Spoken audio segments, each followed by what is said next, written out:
Bu, kok tumben nyuci di sini? Biasanya kan asisten ibu yang beresin semuanya. Oh Haris, kamu ini suka sekali muncul tiba-tiba. Asisten ibu sudah pulang duluan. Katanya badannya menggigil. Jadi ya terpaksa ibu sendiri yang harus membersihkan semuanya sampai tuntas. Ibu nggak capek apa? Dari sore antrean nggak putus-putus. Saya aja yang liatnya capek.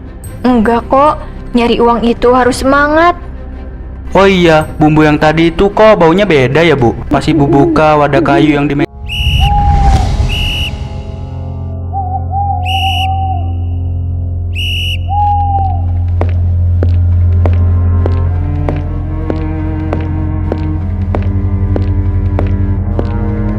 Gila Riz, baunya aja udah bikin lapar lagi. Padahal tadi sore baru makan bakso. Kan udah aku bilang, seblak Bu Eros itu beda. Kayak ada bumbu rahasia yang bikin lidah nggak mau berhenti. Kemarin si Joni aja sampai nambah 3 porsi. Besoknya dia balik lagi.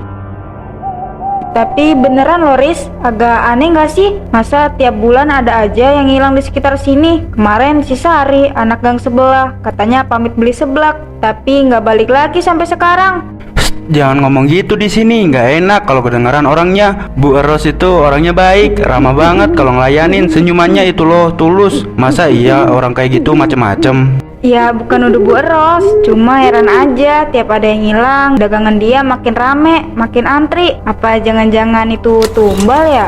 Ah, kebanyakan nonton film horor kamu itu. Udah yuk pulang, keburu dingin seblaknya. Nggak usah mikir yang macem-macem, yang penting rasanya enak dan kita kenyang.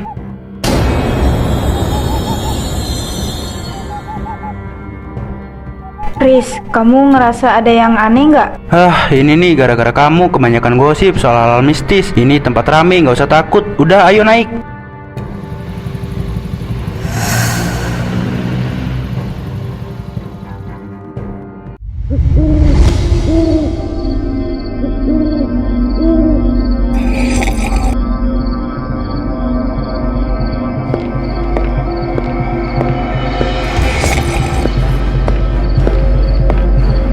Tumben jam segini baru kelihatan Haris. Biasanya jam 10 udah masuk rumah. Tadi kerjaan di kantor numpuk pak. Ini baru sempat cari makan. Perut udah keroncongan banget dari sore. Mau nyari apa jam segini? Paling tinggal boros yang masih buka di ujung pasar sana. Iya pak, emangnya niat mau ke sana. Kangen kuah pedesnya. Kayak cuma seblak dia yang bikin mata seger.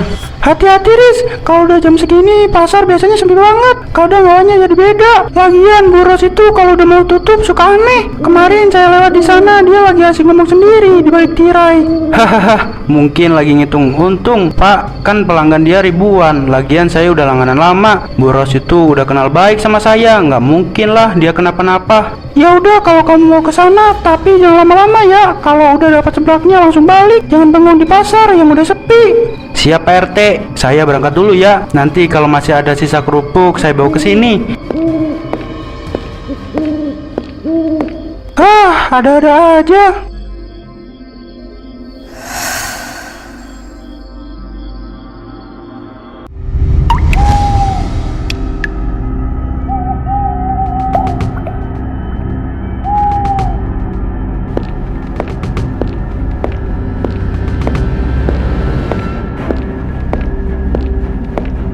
Bu, kok tumben nyuci di sini? Biasanya kan asisten ibu yang beresin semuanya. Oh Haris, kamu ini suka sekali muncul tiba-tiba. Asisten ibu sudah pulang duluan. Katanya badannya menggigil. Jadi ya terpaksa ibu sendiri yang harus membersihkan semuanya sampai tuntas. Ibu nggak capek apa? Dari sore antrean nggak putus-putus. Saya aja yang liatnya capek.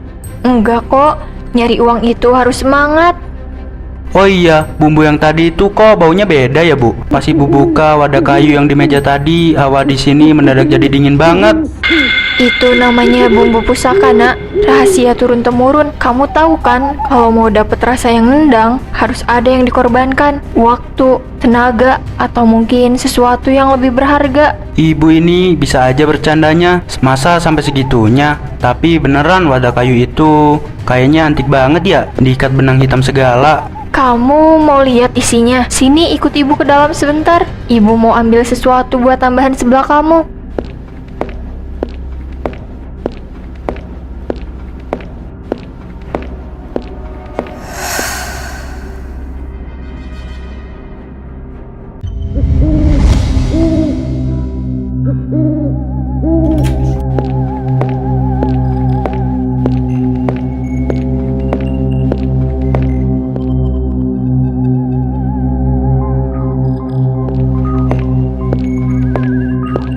Sini mendekat, jangan takut. Kamu kan pelanggan kesayangan ibu. Ibu gak pernah kasih lihat ini ke orang lain loh. Anu Bu, apa nggak apa-apa saya lihat? Kayaknya ini barang pribadi banget. Gak apa-apa, biar kamu tahu kenapa seblak ibu bisa bikin orang lupa segalanya. Buka matamu lebar-lebar, Haris.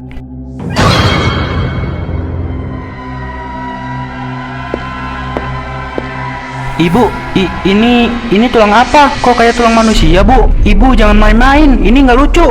Ini bukan sekedar tulang, nak. Ini adalah nyawa dari rasa sedap itu.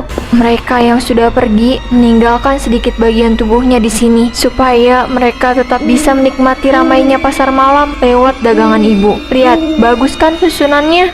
Ibu sudah gila ya? Saya baru misi dulu. Saya nggak jadi lapar. Jangan takut, lagi pula kamu tidak akan bisa pergi.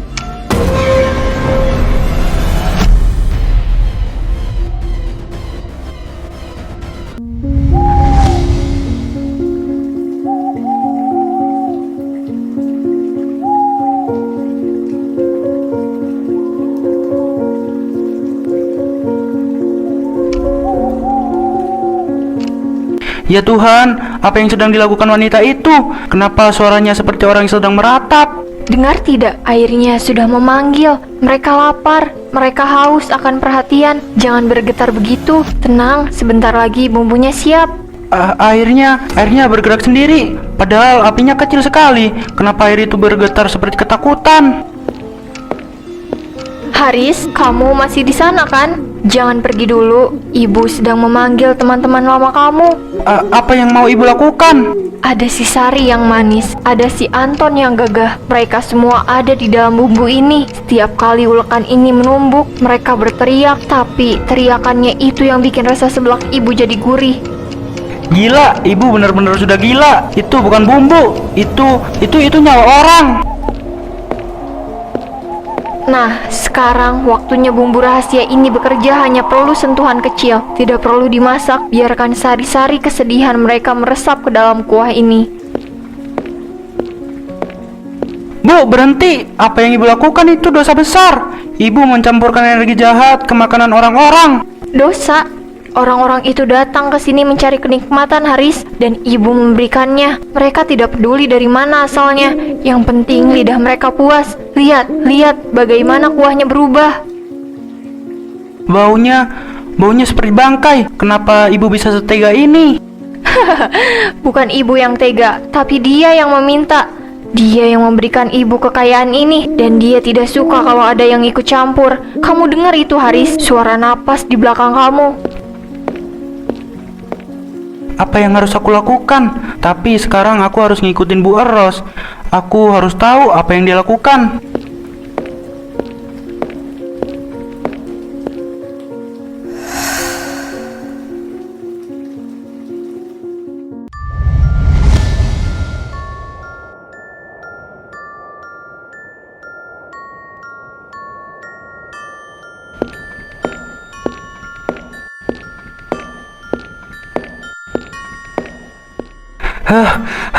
Bu, tolong jangan bercanda. Tadi suara apa? Saya dengar ada yang ngerangkak di bawah sana. Itu bukan suara angin, Haris. Itu suara perut yang kosong selama puluhan tahun. Dia sudah bangun karena dia tahu malam ini ada tamu istimewa yang belum sempat makan seblaknya. Tamu apa? Di sini cuma ada kita berdua. Ibu jangan nakut-nakutin saya. Saya mau pulang sekarang. Lihat itu, yang keluar dari kegelapan. Dia nggak suka kalau makanannya mau pergi sebelum dicicipi. Kamu lihat tangan itu, Haris. Tangan yang kulitnya seperti kertas terbakar. Astaga, itu tangan apa? Kulitnya kayak mayat yang udah lama dikubur. Bu, lari. Bu, ada monster.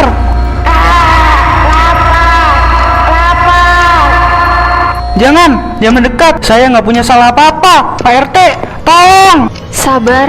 Sabar penunggu. Lihat, bumbunya sudah kuolesi dengan tulang si Sari. Baunya enak kan? Sebentar lagi kamu bisa punya koleksi tulang yang baru, yang lebih kuat, yang lebih muda. Ibu benar-benar iblis. Ibu kasih makan setan itu pakai nyawa orang. Itu alasan kenapa pelanggan ibu selalu hilang. Ibu tumbalin mereka satu-satu. Kamu selanjutnya. Dia suka aroma ketakutan kamu, Haris. Apa maksud kamu, Bu? Semakin kamu takut, rasa kuahnya bakal semakin gurih. Jangan lari, jadilah bagian dari kesuksesan dagangan ibu. Bukankah kamu bilang seblak ibu paling enak di dunia?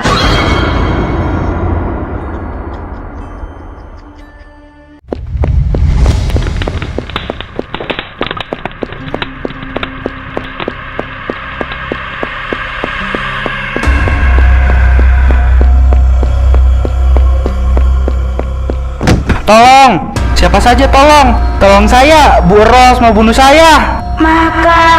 Makanan kami Haris. Pergi, jangan mendekat. Saya nggak mau jadi tumbal. Kenapa harus saya? Saya selalu bayar. Saya pelanggan setia. Pelanggan setia adalah bumbu terbaik. Dasar setan, Bu Ros gila. Kalian semua monster. Tolong warga. Kebakaran, ada pembunuhan.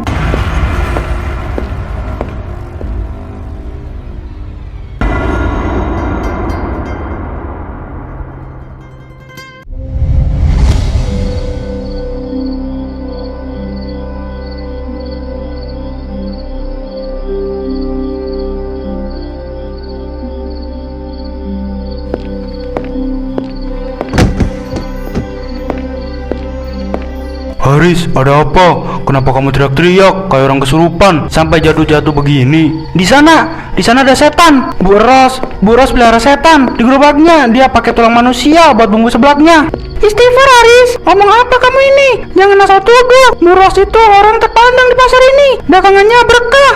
Bukan berkah pak, itu tumbal. Sari, Anton, mereka semua jadi potongan tulang di kotak kayu Bu Ros. Lihat itu, di bawah pohon. Dia masih ada di sana pak. Dia mau ambil saya. Gak ada apa-apa di sana, Riz. Cuma bayangan pohon. Kamu ini kecapean mungkin, atau salah makan.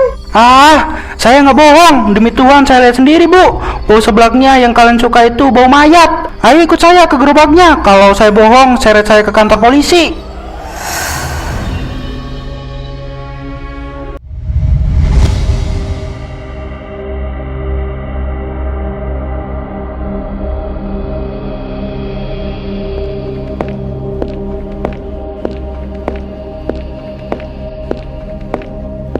Tega banget sampean Bu Ros. Ada apa ini, Pak? Kita semua di sini sudah anggap sampean saudara sendiri. Ternyata setiap suap seblak yang kita makan ada tetesan darah tetangga kita sendiri di dalamnya. Bapak nggak tahu rasanya jadi orang susah. Bapak nggak tahu gimana rasanya jualan sepi, sementara hutang numpuk. Tapi nggak kayak gini Bu caranya. Dia datang pas saya lagi putus asa. Dia cuma minta bagian kecil dari mereka yang paling suka sama masakan saya. Bagian kecil katamu? Jangan lakukan itu. Anak saya hilang setelah jajan di sini. Kamu bilang itu cuma bagian kecil. Kamu itu iblis, Bu Ros. Kamu kasih makan setan pakai nyawa orang-orang yang percaya sama kamu. Ibu harus lihat gimana makhluk itu tadi mau nerekam saya. Dia nggak sayang sama ibu. Dia cuma pakai ibu buat cari mangsa. Lihat gerobak itu Bu. Itu bukan tempat nyari rezeki. Itu kuburan. Jangan dibakar. Kalau gerobaknya hilang, dia bakal marah. Maaf Bu, tapi kami harus melakukan ini. Dia nggak punya tempat tinggal lagi. Dia bakal minta ganti yang lebih besar. Tolong jangan. Hancur. Semuanya hancur.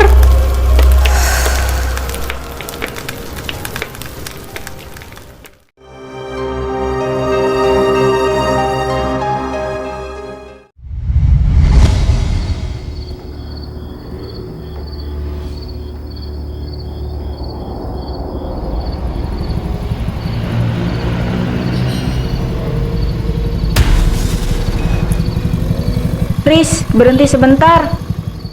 Kamu nyium bau sesuatu nggak? Kayak bau kencur sama cabai digoreng. Iya, kok baunya kuat banget ya? Padahal di sini udah nggak ada yang jualan. Pasar kan udah pindah ke dekat terminal.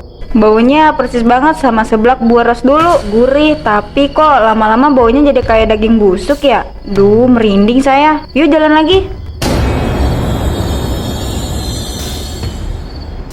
Bentar lah, lihat ke arah sana. Di deket tiang listrik yang lampunya mati nyala itu ada orang berdiri nggak sih? Tinggi banget, kurus, kepalanya miring ke arah kita. Jangan dilihat, Riz. Ayo jalan aja. Ingat kata orang-orang, kotak kayu itu emang udah dikubur. Tapi perjanjian itu nggak pernah selesai kalau belum ada yang gantiin posisi Bu Ros. Iya, bener. Katanya dia lagi nunggu orang yang cukup serakah buat diajak kerja sama lagi. Orang yang lebih mentingin duit daripada nyawa orang lain.